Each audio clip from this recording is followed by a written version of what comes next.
Selling system এই বিজনেসের সবচেয়ে ইন্টারেস্টিং পার্ট। একই চেয়ার তিনভাবে সেল হতে পারে: ওয়ার্কশপ থেকে ডিরেক্ট কাস্টমার, শোরুম থেকে রিটেল সেল, অনলাইন থেকে ফেসবুক অথবা মার্কেটপ্লেস। ডিরেক্ট সেলে প্রফিট বেশি, শোরুমে ভলিউম বেশি, অনলাইনে রিচ বেশি।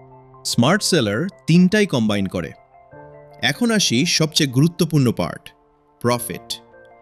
র মেটেরিয়াল 800 টাকা, লেবার 200 থেকে 400 টাকা, ইলেকট্রিসিটি প্লাস রেন্ট 200 থেকে 300 টাকা, টোটাল কস্ট প্রায় 1200 থেকে 1500 টাকা। সেলিং প্রাইস 2000 থেকে 3000 টাকা, প্রফিট 500 থেকে 1000 টাকা প্রতি চেয়ার। যদি দিনে 10টা চেয়ার সেল হয় তাহলে ডেইলি প্রফিট 5000 থেকে 10,000 টাকা পর্যন্ত যেতে পারে। এই বিজনেস স্কেল করা খুব পসিবল। আপনি যদি প্রোডাকশন বাড়ান, ওয়ার্কার বাড়ান, অনলাইন মার্কেটিং করেন, তাহলে স্মল ওয়ার্কশপ থেকে বড় ফ্যাক্টরি হওয়া সম্ভব। তাই বলা যায়, এই সাধারণ একটা চেয়ার শুধু একটা প্রোডাক্ট না, এটা একটা ফুল বিজনেস সিস্টেম। সঠিকভাবে করলে এই সেক্টর থেকে স্টেবল ইনকাম এবং লং টার্ম গ্রোথ পাওয়া সম্ভব।